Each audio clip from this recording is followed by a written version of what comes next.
Imagination is everything. I can't remember who wrote those 3 words in that order, but it seems he summed up it all. Imagination is everything. Our lives will reflect the way we use our imagination. The child imagines himself walking like the adults he sees above him. As soon as he can walk, he wants to run. As we reach successive plateaus in life, we begin to imagine ourselves reaching the next one. And thus our imaginations lead us on from one idea to another through every day and every year of our lives. But if we're not careful, our imaginations can lead us into mazes of confused complications from which we may find it difficult to extricate ourselves. So it's a good idea, as we use our imagination, to always strive for simplicity, to avoid the complicated. Remember the 3 main departments of living: family, how we spend our days, work and leisure, and income. If we're wise, we'll work toward keeping each as uncomplicated as possible, as interesting and as rewarding as possible, but at the same time simple and straightforward. Are we living the lives we want to live, or are we living stereotyped lives based on phony values? Usually they're a combination of both, a kind of compromise which says surely other people must have some idea of what constitutes the good life. After all, there are so many of them. But when we look closer, we see that they're living shadow lives, as Mumford calls them. In competition, ice skating, you've seen a couple match each other's movements almost perfectly. It's called shadow skating, I believe. They try to match each other's movements so perfectly that each might be the other's shadow. In any sort of neighborhood, you will tend to find people living much the same way. Their homes, landscaping, furnishings, and lives are typified, if by anything at all, by an almost total lack of imagination. Imagination, like anything else, needs fuel for production. You can't have something from nothing. Thomas Edison said, "I'm a sponge. I want to know the answer to everything." With his great lifetime inventory of information, he could assemble an incredible array of new combinations and permutations. Electric light is a combination of elements, and so is any good idea, or any bad idea for that matter. Most of us make the mistake of not asking why. Why do I live here, in this house, rather than in some other house? Why this life instead of another life? Why this work instead of other work? Why these rewards instead of others? Now, this doesn't mean we'll change anything necessarily, but at least we'll be living lives that have been examined and found to be to our personal liking. We'll know that we're not living the lives we're living simply because they reflect and are pretty much composite copies of the lives we see about us. There should be, to my way of thinking, deep main currents in our lives. Our family lives, our work and our leisure, and our rewards in the form of income. Our family lives should be good and richly satisfying. What is our input here? How are we using our imaginations to bring meaning, charm, and love to our family relationships? It's an ongoing process that should become richer and more meaningful with the passing of time. As we grow older, we should come to love each other more, instead of it being the other way around. Imagination can bring this about, making allowances for unmanageable neuroses or even psychoses that may crop up. I've often thought of producing appointment calendars with weekly reminders that we should think of something interesting to do for those we love, to let them know we don't take them for granted. A dinner out, a weekend trip, flowers, a card, a phone call, a gift, maybe nothing more than a big hug and the words, "I love you very much." The 5 most important words in the language when arranged in that order. Or planning a really interesting vacation 6 or 8 months in advance, instead of waiting until the last minute and finding yourself with nothing very interesting to do. How about your home? Is it what you want? H.L. Mencken once commented that the average home is a house of horrors, and doesn't reflect poor taste so much as it reflects no taste at all. People tend to order their steaks medium, and their homes and lives the same way. Medium rhymes with tedium. The family is the most important part of the life of most of us. What good is accomplishment if there's no one with whom to share it? What good is anything if there's no one with whom to share it? And since the family is first in importance, it represents a fertile field for the imagination, not just for the woman in the family, but for the man, and hopefully the kids as well. Family creative thinking sessions are a lot of fun, and a never-ending source of good ideas. Check every idea for basic simplicity. Avoid complication whenever possible. Next, imagination as it applies to the way we spend our days, our work, and our leisure. Let's take them in order. No matter what it is we want, if it's within the realm of reality, we can get it through imagination applied to our work. Nothing now being done by man is being done the way it can and will be. Everything will be done much better. Not can be, will be, whether it's the result of our applied imagination or not. People who resist change in their work are impediments to progress, yet the first words the new person on the job usually hears are, "Now this is the way it's done around here." A business leader made the comment that if we're doing anything this year the way it was done last year, we're obsolete. Now that's an extreme generalization, but deserves careful attention. In most things it's true. Now, while getting new ideas in business is usually the best way to guarantee unpopularity, it's still the only way to renewal and growth. People resist new ideas, from the top to the bottom of an organization, especially if it's an older organization. Championing a new idea is a lonely business. But if you believe it's a good idea, if your research causes you to believe it will be of significant benefit, and the costs and disruption necessary to test the idea are not completely out of line with its ultimate benefits, then fight it through. Do it as diplomatically as you can, make as few enemies as possible, but fight it through if you believe in it. The object of management is not to be loved by the people in the organization. It's to make things happen most profitably for all concerned, particularly the customer. People historically have stood in the way of virtually every good idea, and especially if it isn't theirs. Your good ideas can lead to your dismissal from an organization. But ideas are more important than a job. With good ideas, you have independence. There's always a way to succeed. A friend of mine found he couldn't get his ideas through the board of directors. He resigned, and beginning at about the age of 60, he built a $300 million a year business on his rejected ideas. Walt Disney used to ask 10 people what they thought of a new idea. If they were unanimous in their rejection of it, he would begin working on it immediately. Our world today consists of thousands of things people once thought were impossible. How many good ideas have you followed through to completion in your work during the past year? A business whose very beginning and success were based on innovative imagination will become a muddle of stodgy convention with a few years of good profits. You know, Arnold Palmer's success as a truly great golfer was based on his ability to never try to play it too safely, too cozy. He was never foolhardy, but he would try the more testing shot when others would have played it safe. He lost some tournaments as a result, but he won a great many, and achieved world fame and respect, too. There's much to be said for the conservation of assets, but it should be remembered that they tend to slow you down and put more emphasis on saving what you've got than on building for the future. Of course, there's a happy balance between conservation and innovation that should never be lost sight of. Ask yourself, what business am I in? What is its purpose? How does it contribute to the well-being of mankind? And how can I make it better? Not how can we produce more, necessarily. We have almost overproduced ourselves into a world junk pile. In trying to produce more and more, many businesses have lost sight of real quality. Quantity became the god, with a small increment of profit on mountain ranges of units, gadgets, shiny junk that fell apart when the purchaser got it home, knobs that broke or fell off, buttons that came off, toys that couldn't stand the strain of being unwrapped. Towering mountain ranges of shiny, worthless junk, none of it worth our time, let alone our money. There's a rapidly growing avant-garde that will one day represent the majority of the population, that is determined to buy quality, and they'll go to any country to get it. We can satisfy this growing, discriminating market now and in the years ahead. Many of our fastest-growing companies are proving it, but it means going back to the old verity. Quality first, quantity second. Both can be achieved through human imagination, the most incredible agency ever to appear on Earth.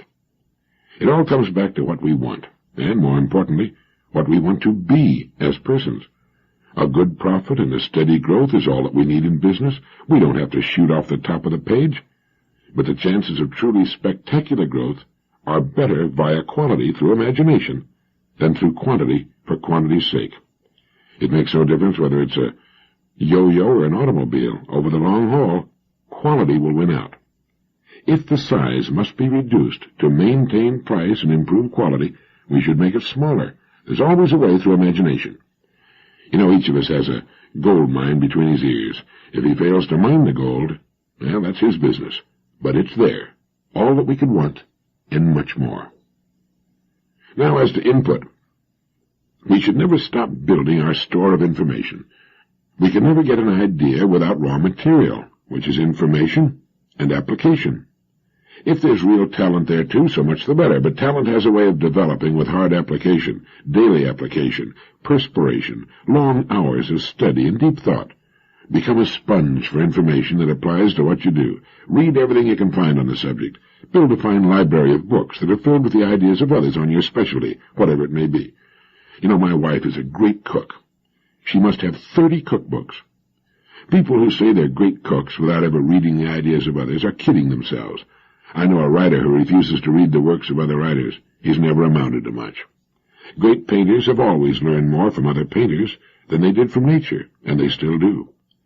Somerset Maugham laboriously copied the style of writers he admired. I mean, he would sit and copy page after page of the actual words they wrote, so that he could learn how they wrote. He then wrote the stories he wanted to write, with a marvelously finished skill. If we're in management, we can learn from the masters in management. Rohr Hibler and Replogel's book on management and the new Dow Jones-Irwin book, The Enjoyment of Management by John Price, are a couple of good ones to study.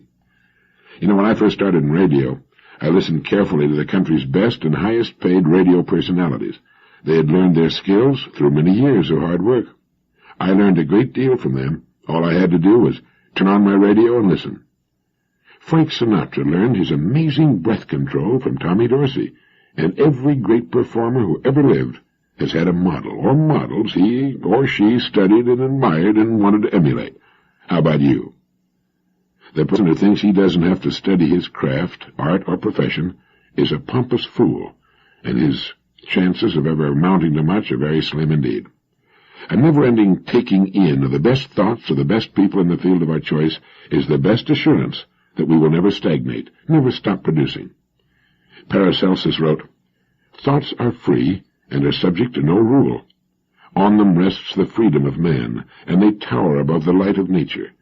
For thoughts give birth to a creative force that is neither elemental or sidereal.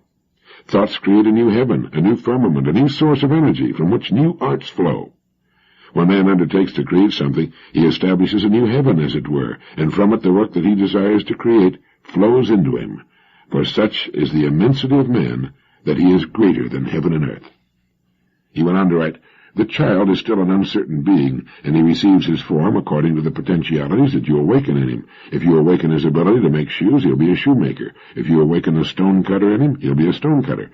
And if you summon forth the scholar in him, he will be a scholar. And this can be so because all the potentialities are inherent in him. What you awaken in him comes forth from him. The rest remains unawakened, absorbed in sleep. We are born to be awake, not to be asleep." And then he wrote, "Therefore, man, learn and learn, question and question, and do not be ashamed of it. For only thus can you earn a name that will resound in all countries and never be forgotten." Hope is one of the loftiest emotions we can experience, for whenever we lack hope, our fruits will also be lacking. He who knows nothing loves nothing. He who can do nothing understands nothing. He who understands nothing is worthless. But he who understands also loves, notices, sees. The more knowledge is inherent in a thing, the greater the love. Everything lies in knowledge. From it comes every fruit. Knowledge bestows faith, for he who knows God believes in him. He who does not know him does not believe in him. Everyone believes in what he knows. Everyone believes in what he knows. And there's your answer to the question, why is there so little belief in anything today? It's because we believe in what we know, and most people don't try to really know anything. Do you know where I got those great quotations of Paracelsus? From the book The Nature of Man, which I recommended in Direct Line 1. People who say they don't have time for reading, research, and study had better find time or throw in the towel. There's no other way to make it over the long haul. You can't make wine without grapes. There must be input if there's to be output. A time spent each day in study will produce a never-ending stream of interesting, imaginative ideas we can apply to our work. It will also confer upon us a very precious thing, freedom, complete independence. We can live where we please, earn the income we desire, and have a wonderful life through the systematic development of our imaginations. Imagination is everything. What applies to our work also applies to our leisure, our hobbies, avocations. If we play golf or tennis, it's much more enjoyable if we play well. Again, a systematic, never-ending study of the game or sport will keep our ability and enthusiasm growing over the years. We don't have to become obsessed with it or be a professional, but it's great to develop confidence in a real facility for the fun we enjoy: boating, fishing, skiing, flying, tennis, golf, bridge, whatever it is. It's more fun if we're fairly good at it. Working at our hobbies gives us the rest we need from the problems at work and at home. It helps us live in balance with a minimum of friction. You know, scientists are in agreement that the old biblical admonition is correct when it says, "He that is slow to anger is better than the mighty, and he that keepeth his spirit is greater than he that taketh a city." If we can catch the vision that life is lived from within out, that it's not so much what happens around us or to us as what happens in us that counts, we can set our own pace, live our own lives, meet situations and people objectively without fear or resistances, and we can become healthier and as prosperous and happy as we want to be. Anyone who knows anything about mechanics knows that friction is the enemy. Steel wheels on rails reduce friction almost to the vanishing point, and an enormous, almost unbelievable load can be moved great distances with surprisingly little power. I had dinner in a restaurant in San Antonio the other night at the top of that great tower that was built for the Hemisphere, and the owner of the restaurant told me that that entire thing turns with a 1.5 horsepower motor. Steel, frictionless balls working on steel rails. We can do the same by reducing friction from our lives. The more friction, the slower we must move with greater effort. Some men in medical research go so far as to say that man has within him a health-maintaining force sufficient to keep him alive and healthy almost indefinitely, if it were not for the destructive effect of uncontrolled emotions. As James Allen wrote, "The calm man, having learned how to govern himself, knows how to adapt himself to others, and they in turn reverence his strength and feel they can learn from him and rely upon him." In all the departments of living, developing calmness, serenity, is worth any effort. It typifies the great person, the true professional. It takes daily practice, especially if we're not a naturally calm or phlegmatic kind of person. The calm person moves ahead. People just naturally look to him for leadership, especially when things aren't going as they should. But not enough has been said about the contributions calmness makes to good health. Good health in man, as it is in all living things, is the natural state. The body has fail-safe mechanisms that automatically go to work whenever good health is threatened. Ill health comes more often from emotional stress than anyone even dares to guess. Friction is the culprit. Developing serenity, a calm, peaceful attitude toward others, our work, and our goals will work wonders in the response we'll get. So we should calm down, slow down, and with a little discrimination as to what we allow to get through to us, we can do much more and enjoy ourselves much more with much less friction and effort. When we wake in the morning, there are 1,000 distractions poised to get at us as we go through the day. They clamor at us in sound and sight. They're frantic, frenetic. They implore, they importune, they threaten, they cajole.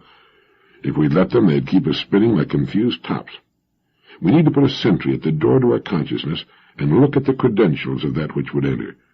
We can suffer from inner pollution, too. We should be choosy what we let enter our consciousness, as choosy as we are about the furnishings in our homes.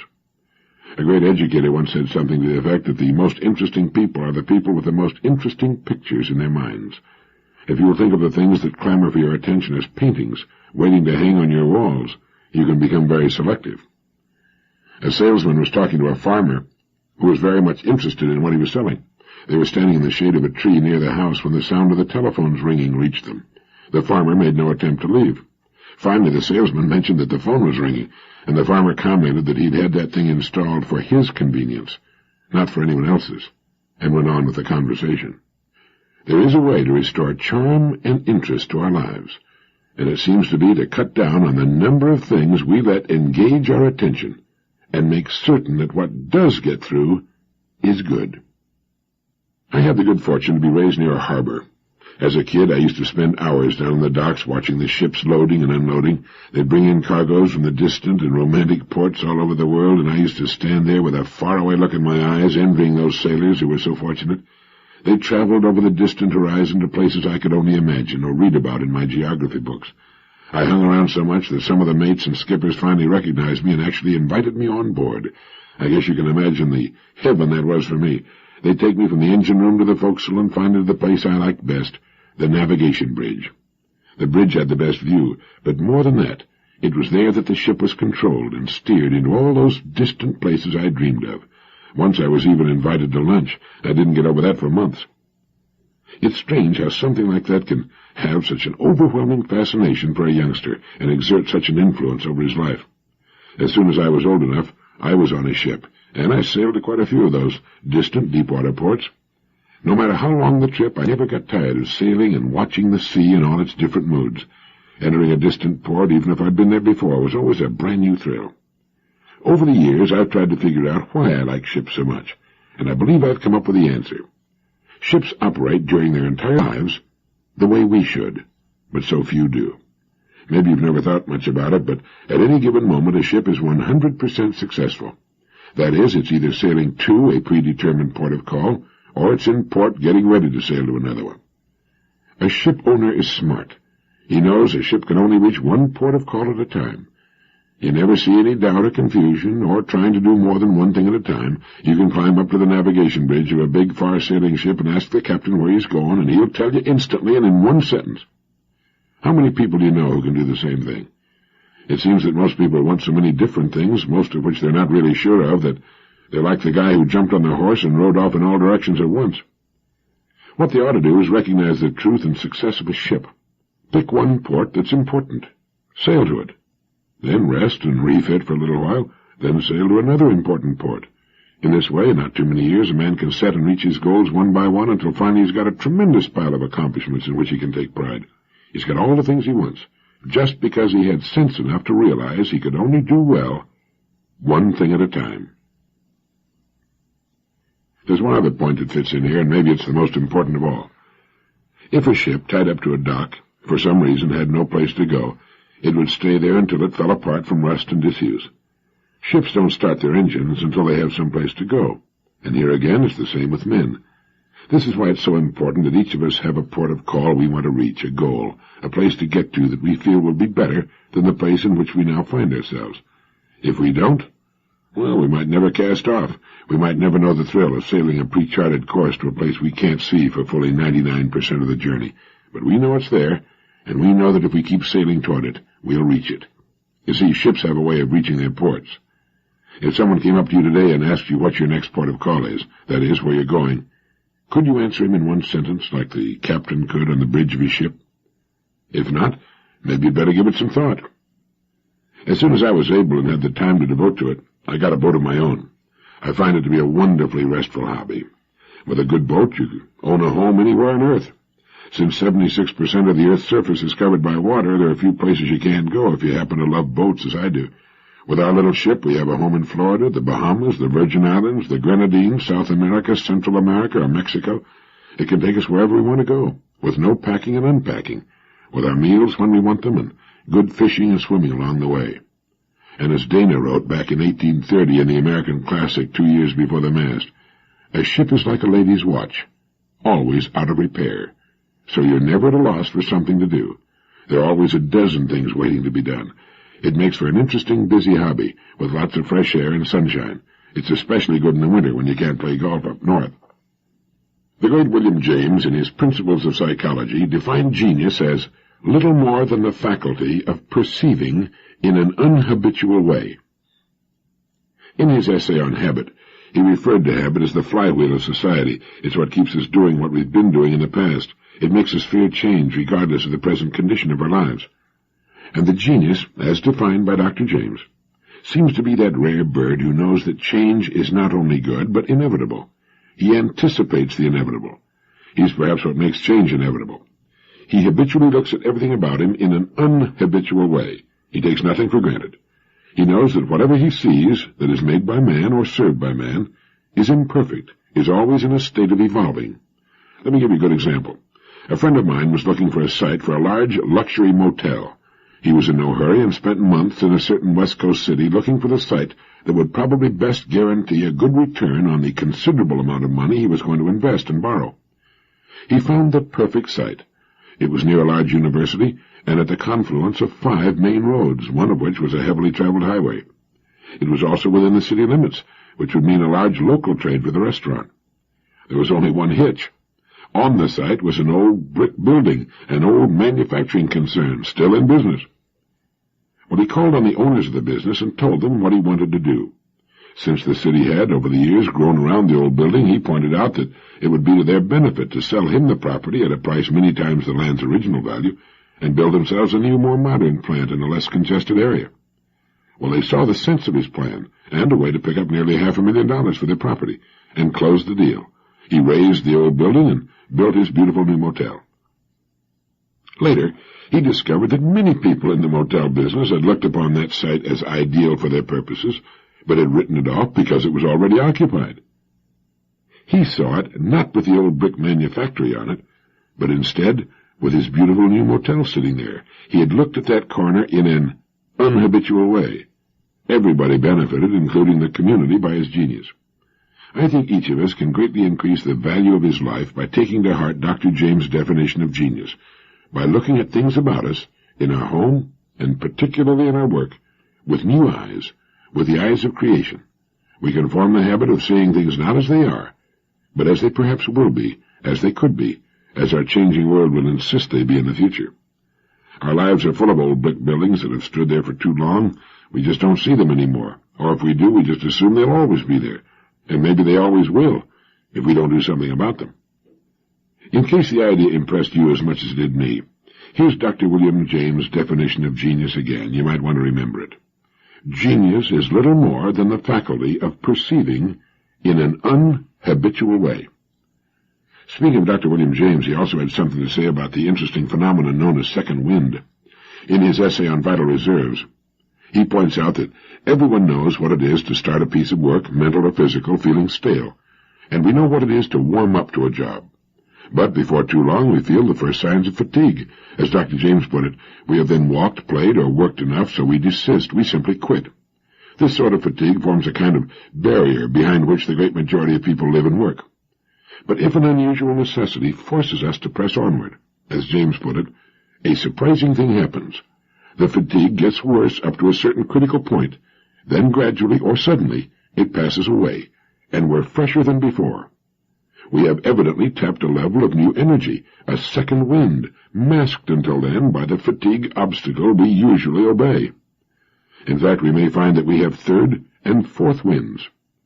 The phenomenon occurs in cases of mental activity as well as physical, and in exceptional cases we may find, beyond the very extremity of fatigue, distress, stores of ease and power we never dreamed ourselves to own. It's evident that we have stockpiled reserves of energy that are ordinarily not called upon, but that may be called upon, deeper and deeper strata of power, ready for use by anyone who probes so deeply. I remember one Sunday when I had to write 20 radio programs to be recorded on Monday. I got started at 9 in the morning, and by 5 in the afternoon I was bushed, but I had 10 more shows to write, so I kept at it. Suddenly, I felt better and had more energy than at any previous time, and by 1:30 the next morning, when I finally completed program number 20, I felt great. I felt I could keep going forever. 16.5 hours of steady mental work and typing, and I was fresher than when I started. Great things are done by so-called high-energy people, but I'm sure most of us don't know about or forget about the great reserves of energy which lie dormant in us. Each of us has a tremendous second wind, mentally and physically. Passing through the fatigue barrier to reach these deep reservoirs can make the difference between ordinary or unusual success, between existing and really living. It's good to know we have it.